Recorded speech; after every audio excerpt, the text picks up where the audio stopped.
It's November 1943, and famous German flying ace Erich Rudolfer has already built up a fearsome reputation across Europe and North Africa with tales of his impressive victories, striking fear into the hearts of Allied pilots wherever he went.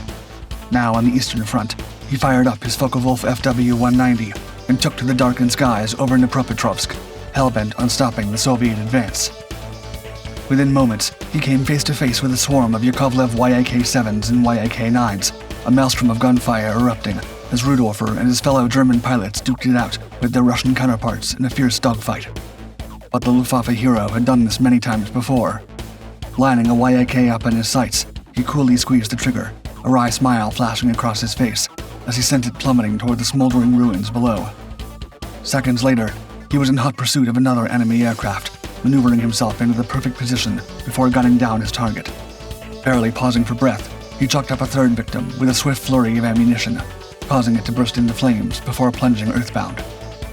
So began the Luftwaffe legend of the pilot who shot down 13 Soviet fighters in just 17 minutes. Born in Zwochau, Saxony on November 1, 1917, Rudolfer first joined the Luftwaffe in April 1936, less than a year after its creation. Having already received a vocational education as an automobile metalsmith, the 18-year-old Rudolfer soon entered training as an aircraft engine mechanic at the Aldershot Technical School in Berlin. However, in 1938, he would trade his toolbox for a flight jacket, training as a bomber pilot and then as a Zerstörer, a heavy fighter or destroyer pilot. The following year, shortly after the start of World War II, he joined the Jagdwaffe, or fighter force, and by early 1940, with the rank of Oberfeldwebel, or staff sergeant, he'd been posted to the 2nd Squadron of the Jagdgeschwader II Richthofen, named after World War I flying ace Manfred von Richthofen, better known as the Red Baron. It would be a name that young fighter pilots like Rudolfer would dream of living up to. As German forces blitzkrieged their way through France, the now 22-year-old Rudolfer, flying a Messerschmitt Bf-109E, was sent to patrol the border region, yet to his disappointment, found the area to be absent of enemy aircraft. However, his chance for action would finally come on May 14, 1940, when his unit was ordered to defend the Moss bridges in the Sedan area from low-level aerial attacks by the French Armée de l'Air. Zooming over the bridges at around 1,000 feet, 3 French Curtiss Hawk 75s suddenly came into view. Eager for his first victory, Rudolfer deftly maneuvered behind one of the 3 as it climbed from its attack before letting rip a burst of ammunition, sending his target up in flames as it hurtled toward the field below. By the time the French surrendered the following month, he had racked up a further 8 downings. With France defeated, the Luftwaffe set its sights across the English Channel, and Rudolfer would once again relish the opportunity to show what he was capable of. The Royal Air Force would prove a tougher opponent than its French counterpart, but Rudolfer rose to the challenge, scoring a host of victories throughout the Battle of Britain.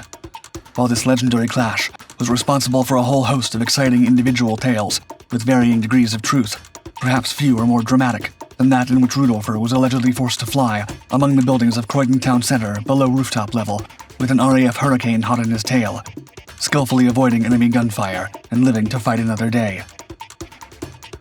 However, while Rudolfer may have been highly efficient at downing enemy aircraft, he was by no means a cold-blooded killer.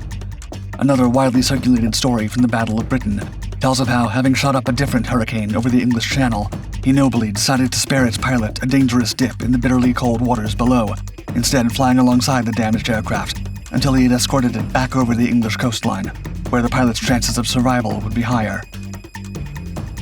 It is said that 2 weeks later, Rudolfer was engaged in another dogfight. This time, he was the one on the receiving end of enemy fire. Having heard the story of Rudolfer's act of kindness, his British adversary decided to return the favor, seeing him safely back over the Channel. With the end of the Battle of Britain on October 31, 1940, Rudolfer's performance and bravery earned him a promotion to lieutenant, before going on to become adjutant of the 2nd Fighter Wing in June 1941. With 20 claimed victories already under his belt, he joined the Wing Stab, or headquarters unit, in the defense against the RAF's non-stop offensive over France. Exchanging his Bf-109E for the brand new 109F2, he found it more maneuverable and better suited to operating at higher altitudes, even claiming to have flown at a dizzying 40,000 feet over Britain's south coast. This advanced model helped him to score 6 victories throughout July, before transferring to the Wing's 6th Squadron, where he would be appointed Stabelkapitän, or squadron leader, and claim a further 15 enemy aircraft before the end of 1941, bringing his total also to 41. 1942 would bring another change of aircraft for Rudolfer, this time to that with which he's perhaps most associated, the Focke-Wulf FW-190, which he described as, quote, a wonderful fighter. Not only did it have a more powerful engine and was capable of carrying heavier and more diverse armament than the Bf-109s, but it also had a superior cockpit layout, allowing for better all-round visibility, as well as excellent handling characteristics at low and medium altitudes, including better roll rate and more robust flight performance in dives. For a skilled dogfighter like Rudolfer, the FW-190 would prove a perfect match. That summer, he would put it to the test, taking down 5 Spitfires off the coast of northern France. In November 1942, the Allies launched Operation Torch, their invasion of the North African territories, under the control of Vichy France, aligned with Nazi Germany. As the Axis did not have any FW-190 squadrons in the Mediterranean theater at the time, Rudolfer and the rest of Group 2 of the 2nd Fighter Wing were withdrawn from the English Channel and sent to Sicily, and from there to Tunisia, in order to help fend off the attack. With Algeria and Morocco falling to the Allies within the first few days of the invasion, the Axis powers were determined to hold on to Tunisia. Rudolfer would prove a valuable part of their defense, claiming 8 victories over a variety of British and American aircraft, from December 1942 to early February 1943. Yet one of the most important days of his Luftwaffe career would come on February 9th. While based at Kairouan, the 2nd Fighter Wing was warned of an incoming attack by a USAAF task force led by a squadron of B-17 bombers with a defensive fleet of Curtiss P-40 Warhawks and Lockheed P-38 Lightnings in tow. Rudolfer headed skyward, determined to see off the attackers. Focusing on the P-40s, he got one in his sights just before 2 p.m., before dispatching it with a fatal volley of ammunition. As the clock struck the hour, he vanquished another Warhawk, followed by another the following minute, and another the minute after that. With an impressive 4 victories in as many minutes, Rudolfer had already beaten his previous record of 3 in one day, but the legendary ace-in-a-day status, bestowed on pilots who had downed 5 enemy aircraft on a single date, still eluded him. Seizing his chance to join this elite category, at 2:05 p.m., he lined up another P-40 before pulling the trigger to seal the Warhawk's fate and his reputation as one of the world's top fighter pilots. But Rudolfer was not done yet. 1 minute later, he took out one more P-40, making 6 in 7 minutes. As the dogfight raged on, he now turned his attention to the P-38s, gunning down a pair of Lightnings at 2:21 and 2:22 p.m. In just 23 minutes, Rudolfer had notched up an astounding tally of 8 victories. Yet, as the Allies tightened their net around Tunisia, Rudolfer would see plenty more combat in the coming weeks. On February 14th, he laid waste to a Spitfire, while the next day, he would become an ace in a day for the 2nd time in the span of a week, this time downing 7 enemy aircraft. He then went on to claim another 3 victories in March, making 27 scored over North Africa and 73 since the war began. However, with Tunisia eventually falling to the Allies in May, Rudolfer was needed elsewhere. After a brief stint back in northern France, in which he downed a pair of Spitfires on May 15th, he was sent to the Eastern Front, where German and Soviet forces were locked in a bitter struggle. It was here that, as commander of the 2nd Group of the 54th Fighter Wing, known as the Grünherz or Green Hearts because of their insignia, Ludendorff would truly come into his own. While the war on the ground was more evenly matched, the Soviet Air Force lacked the experienced pilots and advanced Messerschmitt and Focke-Wulf aircraft of the Luftwaffe, leading some to characterize the dogfights of this period as turkey shoots. Between August 7th and 13th, Rudolfer claimed his first 5 victories in the region, before becoming ace in a day for the 3rd time on August 24th, taking down 8 enemy aircraft over 2 sorties. After eliminating 2 Ilyushin IL-2 ground attack planes in the subsequent days, Rudolfer's next big moment would come on October 11th. Engaging a squadron of Yak-7 and LAGG-3 fighters at 12:20 in the afternoon, he downed 7 aircraft in as many minutes, in the process not only claiming his 4th ace in a day, but also his 100th overall victory, becoming the 55th Luftwaffe pilot to reach this milestone.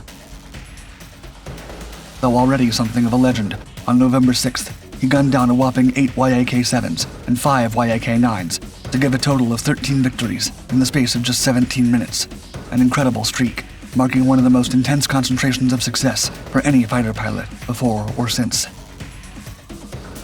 Staying in the Eastern Front, he continued scoring wins throughout late 1943 and 1944, including claiming ace in a day 4 more times between July and September 1944. On October 10th, Rudolfer was preparing to land near the Latvian Baltic seaport of Liepaja, known in German as Libau. Suddenly, he spotted the alarming sight of 60 Soviet bombers hurtling towards the area's airfields. In a daring bid to prevent the imminent attack, Rudolfer took on the enemy single-handedly, despite being dangerously low on fuel. Remarkably, he gunned down 9 Soviet aircraft in 10 minutes, forcing the rest to retreat. This courageous action cemented his reputation as a Luftwaffe icon, earning him his 10th ace in a day, as well as the nickname the Fighter of Libau. As 1944 wore on, German resistance was wearing thin.